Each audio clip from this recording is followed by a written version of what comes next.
मंदिर आरक्षण पिक्चर, किसी दंगे से मेरा सरोकार नहीं। मैं कौन हूं? जली बसों की जगह नई बसें लगाता, उखड़ी पटरियों को वापस बिछाता। दंगों में गई जानों की कीमत या मुआवजे के खर्च का दाता। मैं हूं देश का करदाता। दलितों के लिए 56,000 करोड़, आदिवासियों के लिए 39,000 करोड़, और मेरे घर के सामने टूटी हुई है रोड। ना दलित ना आदिवासी, मैं वोट बैंक की सूची में कहीं नहीं आता। मैं वो हूं जिसका हर यूनियन बजट में सेस 1% है बढ़ जाता।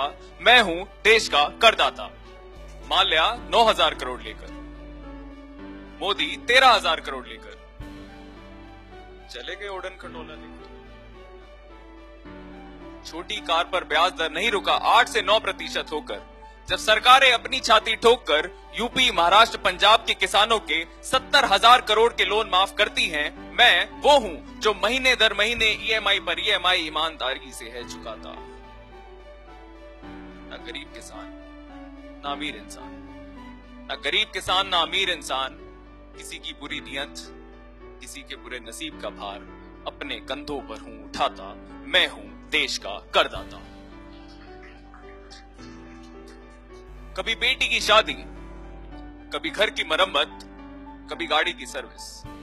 कभी बेटी की शादी, कभी घर की मरम्मत, कभी गाड़ी की सर्विस। अपनी जरूरतों को कुछ महीने टालकर, अपना पेट 5, 20, 30% काटकर मैं हौसला और पैसा देता हूं। मैं ना केवल हौसला, मैं पैसा देता हूं एक बच्चे को अपना कल बदलने का, एक बुजुर्ग को अपने बुरे कल से लड़ने का। कभी सैनिक की बंदूक में बारूद भरता हूं, कभी मंगलयान में उड़ान भरता हूं। आज आपके जहन में एक ख्याल भरता हूं, मैं 6.25 करोड़ का वो अल्पसंख्यक हूं जो किसी राजीव गांधी, महात्मा गांधी, सरदार पटेल स्कीम में ना आकर भी 80 करोड़ हिंदवासियों को 2 वक्त की रोटी है खिलाता।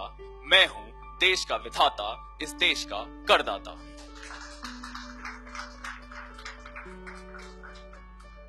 पर मेरी कोई नहीं सुनता क्योंकि मुझे चिल्लाना नहीं आता। मेरी कोई नहीं सुनता क्योंकि मुझे चिल्लाना नहीं आता। बसों में आग लगाना नहीं आता, पैसे लेकर भागना नहीं आता।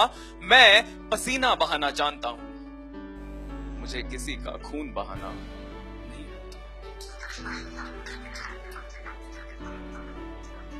सरकारों, भगोड़ों, दंगाइयों से दरख्वास्त है कि अगली बार जब मेरे कर को जलाएं तो उसके भीतर गई मेरी पसीने की नमी को अपने जिस्म पर महसूस करें। उसको कमाने में गए मेरे जलते खून की बदबू को सूंघें। और सब भस्म हो जाने के बाद मेरे झुलसे सपनों की कालिख अपने मुंह पर लगाएं। घर जाकर सफेद चादर तान कर सो जाएं। और कल जब उठें तो अपने बच्चों को बेहतर इंसान बनाएं।